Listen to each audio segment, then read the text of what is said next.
Welcome back. پہلے حضرت حمزہ رضی اللہ تعالیٰ عنہ کی شہادت کی بات کر رہے تھے. حضرت حمزہ رضی اللہ تعالیٰ عنہ کو شیر خدا کے لقب سے یاد کیا جاتا ہے. ان کی لاش دیکھ کر نبی کریم صلی اللہ علیہ وسلم کو بے حد غم پہنچا تھا. مشرکین مکہ نے ان کی لاش کا برا حال کر دیا تھا. ان کا قاتل وحشی بعد میں ایمان لے آیا تھا، لیکن جب نبی کریم صلی اللہ علیہ وسلم نے اس سے حضرت حمزہ رضی اللہ تعالیٰ عنہ کی شہادت کا حال پوچھا تو پھر فرمایا، ہو سکے تو میرے سامنے مت آیا کرو. ان کی لاش کا اتنے برے طریقے سے مسئلہ کیا گیا تھا کہ پھر نبی کریم صلی اللہ علیہ وسلم اور صحابہ کرام رضی اللہ تعالیٰ عنہم نے بھی یہی سوچا کہ آئندہ جنگ میں اسی طرح سے انتقام لیا جائے گا، لیکن اللہ تعالیٰ نے اس بات سے منع فرما دیا.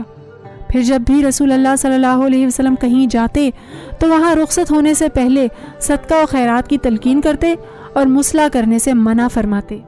بتایا جاتا ہے کہ رسول اللہ صلی اللہ علیہ وسلم نے حضرت حمزہ رضی اللہ تعالیٰ عنہ کی لاش پر کھڑے ہو کر فرمایا، تجھ پر رنج و غم جیسا صدمہ مجھے کبھی نہیں پہنچے گا، اور میں اس سے زیادہ کسی رنجیدہ اور غمناک مقام پر کبھی کھڑا نہیں ہوا. پھر آپ صلی اللہ علیہ وسلم نے فرمایا کہ جبرائیل علیہ السلام آئے اور مجھے بتایا کہ 7 آسمانوں میں حضرت حمزہ رضی اللہ تعالیٰ عنہ کا نام اس طرح سے لکھا ہوا ہے، یعنی حمزہ بن عبد المطلب اسد اللہ و رسولہ، یعنی اللہ اور اس کے رسول کا شیر. جب حضرت صفیہ رضی اللہ تعالیٰ عنہ بنت عبد المطلب یعنی نبی کریم صلی اللہ علیہ وسلم کی پھوپھی حضرت حمزہ رضی اللہ تعالیٰ عنہ کو دیکھنے آئیں، وہ ان کے حقیقی بھائی تھے، تو رسول اللہ صلی اللہ علیہ وسلم نے ان کے بیٹے زبیر بن عوام رضی اللہ تعالیٰ عنہ کو کہا، جاؤ ان کو یعنی حضرت صفیہ رضی اللہ تعالیٰ عنہ کو واپس کر دو، وہ اپنے بھائی کی لاش نہ دیکھنے پائیں. اس پر زبیر رضی اللہ تعالیٰ عنہ آئے اور انہوں نے اپنی ماں سے کہا کہ رسول اللہ صلی اللہ علیہ وسلم کا حکم ہے کہ آپ واپس چلی جائیں. صفیہ نے پوچھا، کیوں؟ میں اپنے بھائی کا ماجرا سن چکی ہوں اور یہ اللہ کی راہ میں کوئی بڑی قربانی نہیں ہے. واللہ میں اللہ کی رضا کا خیال رکھوں گی اور انشاءاللہ صبر کروں گی. پھر حضرت زبیر رضی اللہ تعالیٰ عنہ نے آ کر رسول اللہ صلی اللہ علیہ وسلم کو یہ ساری بات بتائی. اس کے بعد نبی کریم صلی اللہ علیہ وسلم نے حضرت صفیہ رضی اللہ تعالیٰ عنہ کو حضرت حمزہ رضی اللہ تعالیٰ عنہ کی لاش دیکھنے کی اجازت دے دی. چنانچہ وہ لاش پر گئیں، دعائے مغفرت کی اور انا للہ و انا الیہ راجعون کہہ کر واپس آ گئیں. پھر رسول اللہ صلی اللہ علیہ وسلم نے حضرت حمزہ رضی اللہ تعالیٰ عنہ کے دفن کا حکم فرما دیا. ان کے ہمراہ حضرت عبداللہ بن جہش دفن ہوئے جو امیمہ بنت عبد المطلب کے بیٹے تھے اور حضرت حمزہ رضی اللہ تعالیٰ عنہ کے بھانجے بھی تھے، اور اسی طرح سے نبی کریم صلی اللہ علیہ وسلم کے پھوپھی کے بیٹے بھی تھے. ان کا بھی مصلح کیا گیا تھا. یہ تو ہوئی حضرت حمزہ رضی اللہ تعالیٰ عنہ کی شہادت، جسے سن کر دل پر رقت طاری ہو جاتی ہے.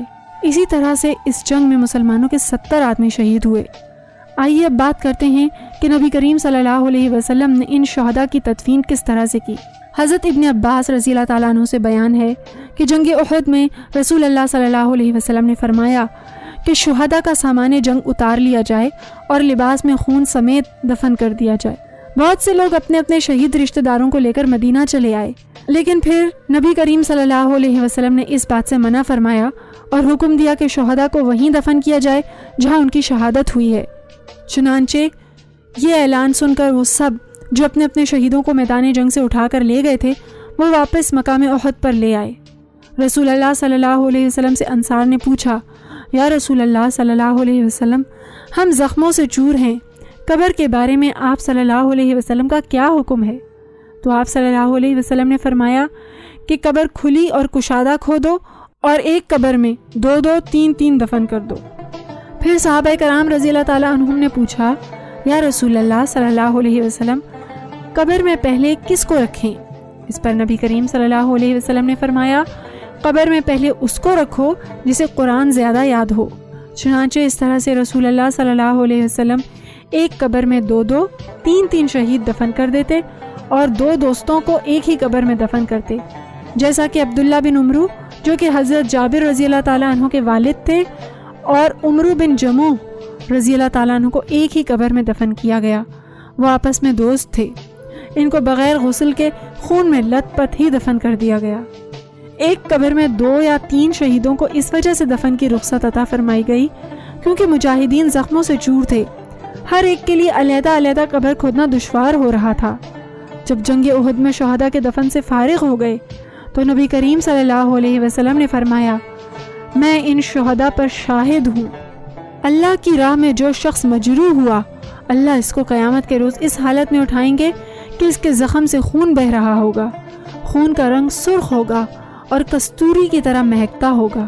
لسنرز، نبی کریم صلی اللہ علیہ وسلم کی بات کا اندازہ اس بات سے لگائیے کہ حضرت جابر رضی اللہ تعالیٰ عنہ فرماتے ہیں کہ 40 سال بعد امیر معاویہ نے ایک چشمہ وہاں سے جاری کیا جہاں شہدائے احد مدفون تھے، جس کے نتیجے میں ہوا یہ کہ مجھے کسی شخص نے آ کر بتایا کہ امیر معاویہ کے لوگوں نے تمہاری والد کی قبر کو کھود ڈالا ہے اور ان کے جسم کا کچھ حصہ نمودار ہوا ہے۔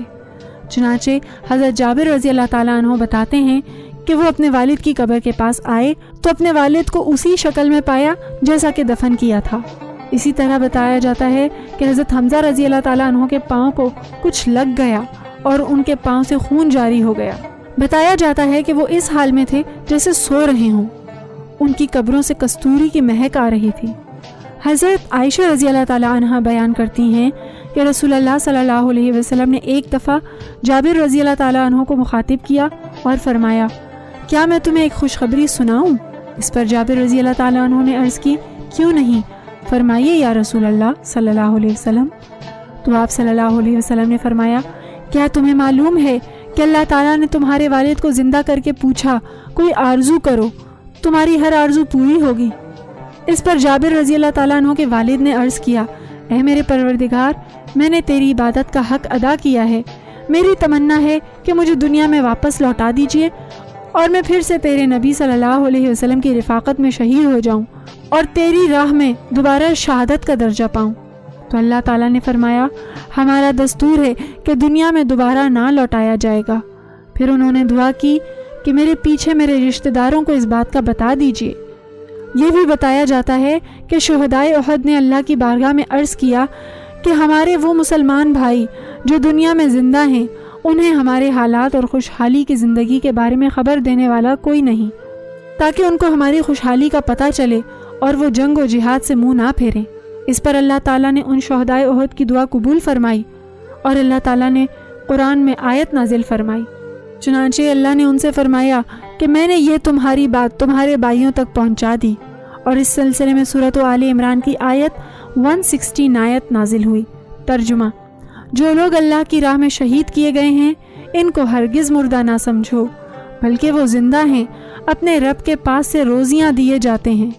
امام مسلم حضرت عبداللہ بن مسعود رضی اللہ تعالیٰ عنہ سے اس آیت کے بارے میں بیان کرتے ہیں کہ جب یہ آیت نازل ہوئی تو ابن مسعود رضی اللہ تعالیٰ عنہ نے نبی کریم صلی اللہ علیہ وسلم سے اس آیت کے بارے میں پوچھا۔ اس پر نبی کریم صلی اللہ علیہ وسلم نے فرمایا، شہداء کے ارواح سبز رنگ کے پرندوں میں ہیں، وہ جہاں سے چاہتے ہیں پھرتے ہیں، پھر ان قندیلوں میں چلے آتے ہیں جو عرش سے لٹکے ہوئے ہیں، وہ اسی لذت و مسرت سے خوش و خرم ہیں کہ اللہ تعالیٰ نے ان پر نگاہ کرم ڈال کر فرمایا، مانگو جو چاہتے ہو۔ انہوں نے عرض کیا، اے پروردگار، ہم کس نعمت کا سوال کریں، ہم تو جنت کی بے بہا نعمتوں سے لطف اندوز ہو رہے ہیں۔ اللہ تعالیٰ نے 3 دفعہ اسی طرح پوچھا، جو چاہتے ہو مانگو۔ اس پر انہوں نے یہ کہا کہ اے اللہ، ہم دوبارہ زندہ کیے جائیں اور تیری راہ میں دوبارہ شہید ہوں۔ یہ سن کر اللہ تعالیٰ نے ان کے سوال کو نظر انداز کر دیا۔ آج کا پروگرام اپنے اختتام کو پہنچا ہے، لیکن ہمیشہ کی طرح آج کی حدیث آپ کے ساتھ شیئر کرتے ہیں۔ بخاری کی روایت میں عبداللہ بن ابی قتادہ رضی اللہ تعالیٰ عنہ اپنے والد سے بیان کرتے ہیں کہ رسول اللہ صلی اللہ علیہ وسلم نے فرمایا، جب تم میں سے کوئی شخص پانی پیے تو پینے کے برتن میں پانی پیتے ہوئے سانس نہ لے۔ اسی طرح سے ایک اور حدیث میں بھی پانی پینے کے متعلق ہے کہ نبی کریم صلی اللہ علیہ وسلم نے فرمایا تھا کہ سونے اور چاندی کے برتن میں پانی نہ پیا کرو، کیونکہ یہ چیز تمہارے لیے آخرت میں ہوگی۔ پہلی حدیث میں پانی کو ہیلدی وے میں پینے کے بارے میں بتایا گیا ہے۔ پانی میں سانس نہیں لینا چاہیے۔ اس کے علاوہ پانی پینے کے آداب ہمیں ہمارا دین ہی سکھاتا ہے، جو کہ کچھ اس طرح ہیں کہ جب پانی پیا جائے تو پانی پینے سے پہلے بسم اللہ الرحمن الرحیم پڑھی جائے، پانی بیٹھ کر پیا جائے، پانی 3 سانسوں میں پیا جائے، یعنی جب سانس لیں تو پانی کے برتن میں نہ لیں بلکہ ذرا ٹھہر کر پہلے سانس لیں اور پھر پانی پئیں۔ اسی طرح سے ہم جو سانس باہر نکالتے ہیں اس کے ساتھ ہماری کاربن ڈائی آکسائڈ بھی باہر نکلتی ہے، جس سے پانی مکروہ ہو جاتا ہے۔ اس طرح سے پانی کے برتن میں سانس نہ لینے سے یہ پانی مکروہ نہیں ہوگا، اور یہی ہمارے فائدے کی بات ہے۔ آئیے اس بات پر عمل کریں اور فائدہ اٹھائیں اور اجر و ثواب بھی حاصل کریں۔ وآخر الدعوانا ان الحمد للہ رب العالمین۔